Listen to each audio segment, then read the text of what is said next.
নমস্কার সুপ্রিয় দর্শক, সকলকে স্বাগত জানাচ্ছি হিন্দু লাইফস ম্যাটার ইউটিউব চ্যানেলে। দর্শক, পৃথিবীতে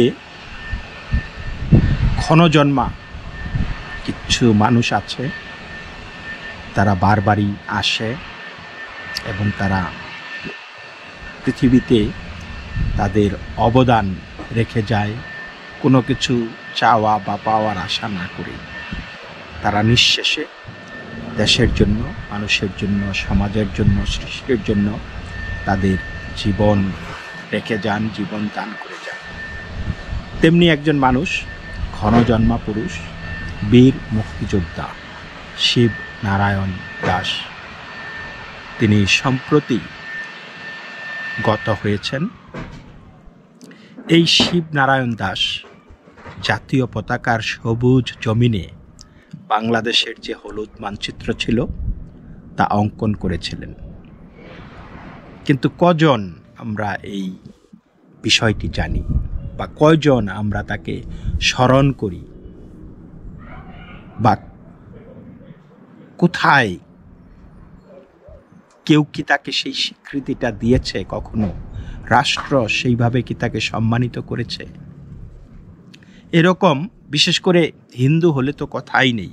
আমাদের বহু হিন্দু ক্ষণজন্মা পুরুষ আমাদের দেশের স্বাধীনতার জন্য, আমাদের দেশের ভাষার জন্য, সংস্কৃতির জন্য অকাতরে তাদের অবদান রেখে গেছে, জীবন দিয়েছে। কিন্তু বিনিময়ে রাষ্ট্র তাদেরকে কি দিয়েছে? এই শিবনারায়ণ দাসকে নিয়ে আলোচনা করার আগে আমি আরেকজন ক্ষণজন্মা পুরুষ ধীরেন্দ্রনাথ দত্তের সম্পর্কে একটু বলতে চাই। আমরা ভাষা আন্দোলনের কথা বলি, আমরা গান করি রফিক, সালাম, বরকত, জব্বার, আমার ভাইয়ের রক্তে রাঙ্গানো 21শে ফেব্রুয়ারি। তারা এই নামগুলি আমাদের মানসপটে চির অম্লান হয়ে থাকবে, অম্লান হয়ে আছে। আমরা প্রতি বছর তাদের কথা স্মরণ করি। কিন্তু ধীরেন্দ্রনাথ দত্ত, তার কথা কি আমরা কখনো স্মরণ করি?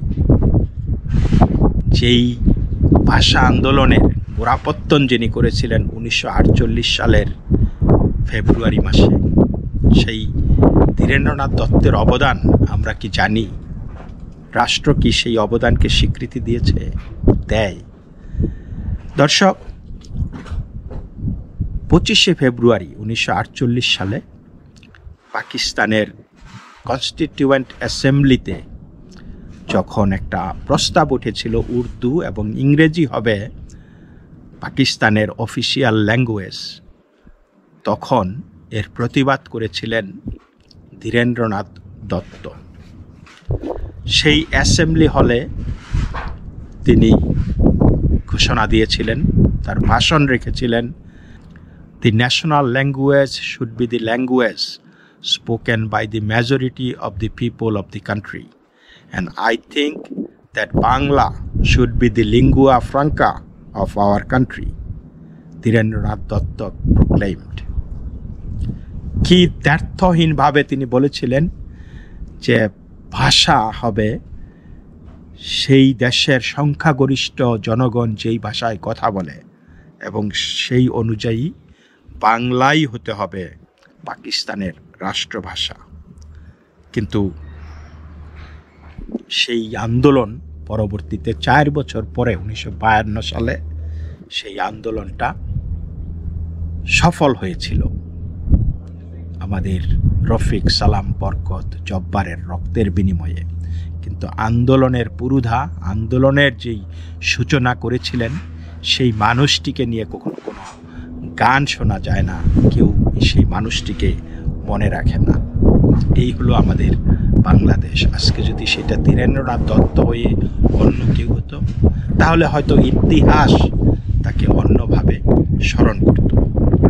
তো সেই রকমই শিবনারায়ণ দাস, আমরা জানি না তার কীর্তি সম্পর্কে, কিন্তু এই তার মরণ বেলায় তার মৃত্যুর পরে আমরা এটা নিয়ে ফিচার ছেপেছে, আমরা জেনেছি যে তার কীর্তি কী, এবং এই মৃত্যুতেও তিনি আলোর দ্যুতি ছড়িয়ে গেছেন মানুষের সমাজে। শিবনারায়ণের কর্ণিয়ায় আলো দেখবেন কালাম ও মশিউর। শর্তহীনভাবে যারা দেশকে ভালোবাসেন তারা সময়ের পরপুত্র। তেমনি একজন শিবনারায়ণ দাস। বাংলাদেশের প্রথম পতাকার অন্যতম নকশাকার ছিলেন তিনি। মৃত্যুর পরও উজাড় করে দিলেন নিজের সবটুকু। মরণোত্তর চক্ষু ও দেহদান করে গিয়েছেন। তার দুই চোখের দুটি কর্নিয়া প্রতিস্থাপন করা হয়েছে চাঁদপুরের আবুল কালাম ও রংপুরের মশিউর রহমান নামের দুই ব্যক্তির চোখে। গত শনিবার তাদের চোখের কর্নিয়া প্রতিস্থাপন করা হয়। গতকাল রোববার খুলে দেওয়া হয়েছে দুজনেরই চোখের ব্যান্ডেজ। চিকিৎসকরা বলেন তাদের পুরোপুরি স্বাভাবিক অবস্থায় আসতে আরও কয়েকটি দিন লাগবে। কর্নিয়া বিশেষজ্ঞ রাজশ্রী দাস শনিবার বিএসএমএমইউতে মশিউরের চোখে কর্নিয়া প্রতিস্থাপন করেন। রাজশ্রী দাস বলেন, 21 বছর বয়সী মশিউর রহমান জন্ম থেকেই দৃষ্টি প্রতিবন্ধী। তার সমস্যা congenital corneal opacity due to Peters anomaly. Moshiur রহমানের ডান চোখে কর্নিয়া প্রতিস্থাপন করা হয়েছে। যেহেতু তার জন্মগতভাবেই সমস্যা ছিল, তাই একেবারে স্বাভাবিক মানুষের মতো সব স্পষ্ট দেখবেন এমন নয়, তবে যেটুকু দেখতে পাবেন তাতে তিনি নিজের কাজগুলি করতে পারবেন বলে আশা করি। শিবনারায়ণ দাশের কর্নিয়া প্রতিস্থাপনের জন্য এই দুই ব্যক্তিকে নির্বাচন করা হয়েছে সন্ধানী জাতীয় চক্ষুদান সমিতি ও সন্ধানী আন্তর্জাতিক চক্ষু ব্যাংক বাংলাদেশের মাধ্যমে। নির্বাচনের প্রক্রিয়া সম্পর্কে সমিতির সমন্বয়ক মোহাম্মদ সাইফুল ইসলাম চৌধুরী বলেন, কর্নিয়ার জন্য হাজার হাজার আবেদনপত্র জমা পড়ে, তবে কোনো কোনো ক্ষেত্রে শিশু বা অল্প বয়স্ক মানুষ অথবা যারা দৃষ্টিহীন হয়ে কর্মক্ষমতা হারিয়েছেন, এসব বিষয় বিবেচনা করে তাদের আগে গুরুত্ব দেওয়া হয়। এ দুজনের আবেদন এসেছে অনেক দিন আগে। ফলে শিবনারায়ণ দাশের পরিবারের পক্ষ থেকে আমাদের জানানোর পরপরই আমরা সংগ্রহ করি ও প্রতিস্থাপনের উদ্যোগ নেই। শিবনারায়ণ দাস গত শুক্রবার সকালে ৭৮ বছর বয়সে মৃত্যুবরণ করেন। সন্ধানী আন্তর্জাতিক চক্ষু ব্যাংকের দল সেদিনই দুপুর 12:30টার দিকে তার দুটি কর্নিয়া সংগ্রহ করে।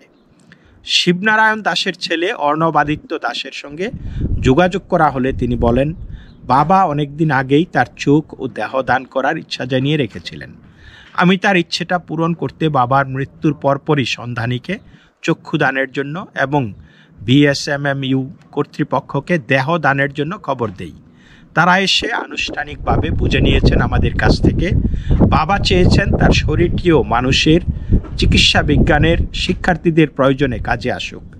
তিনি সবসময়ই নিজেকে বিলিয়ে দিতে চেয়েছেন। একইভাবে আমার মা মুক্তিযোদ্ধা গীতশ্রী চৌধুরীও নিজের কর্নিয়া ও দেহদান করার কথা জানিয়ে রেখেছেন। আমিও সম্ভবত তাই করব। বাবার দেশপ্রেমের প্রসঙ্গে বলতে গিয়ে অর্ণব আরও বলেন, প্রথম পতাকার নকশাকার প্রতিবেদনের সঙ্গে যে সাদা কালো ছবিটি প্রকাশিত হয়, ওখানে বাবা নেই। তখন যারা পতাকার নকশার জন্য কাজ করেছিলেন তাদের পক্ষে দেশের ওরকম একটি পরিস্থিতিতে জনসমক্ষে দাঁড়িয়ে এভাবে কাজটি করা সম্ভব ছিল না। তবে বাবা বলতেন, পতাকা করেছি দেশের জন্য সম্মিলিতভাবে, এখানে কৃতিত্ব নেবার কিছু নেই। 60-এর দশক থেকে ছাত্র রাজনীতি করা, মুক্তিযুদ্ধ, ক্যাম্প পরিকল্পনা করা শিবনারায়ণ দাশের অবদান শুধু পতাকার নকশাকার পরিচয়ের কাছে হারিয়ে যায় বলে মন্তব্য করেন তার সন্তান। 1971 সালের 2রা মার্চ ঢাকা বিশ্ববিদ্যালয়ের কলা ভবনে ছাত্রদের পক্ষে পতাকা উড়িয়েছিলেন ছাত্রনেতা তৎকালীন ডাকসুর ভিপি আসম আব্দুর রব সহ অন্য নেতারা। দেশ স্বাধীনের আগে এই পতাকার নকশাকারদের অন্যতম ছিলেন বীর মুক্তিযোদ্ধা শিবনারায়ণ দাশ। জাতীয় পতাকার সবুজ জমিনে বাংলাদেশের যে হলুদ মানচিত্র ছিল তা অঙ্কন করেছিলেন তিনি। শিবনারায়ণ দাশের চোখের কর্নিয়া এখন দুজন মানুষের চোখে, যারা তার আত্মীয় নন, পরিচিতও নন। তার এই দানকে ছেলে অর্ণব লড়াই বলেই মনে করেন। তিনি বলেন, আমার বাবা একজন মুক্তিযোদ্ধা হিসাবে তার শেষ লড়াই করেছেন মৃত্যুর পর এই দানের মধ্য দিয়ে। তো দর্শক, এই ছিল শিবনারায়ণ দাশের জীবনী, আত্মকথা, যেটা তিনি বলেননি কিন্তু মৃত্যুর সময়ে অকাতরে নিজেকে দান করে সেটা আমাদেরকে জানিয়ে গেছেন। নমস্কার, সকলেই ভালো থাকবেন।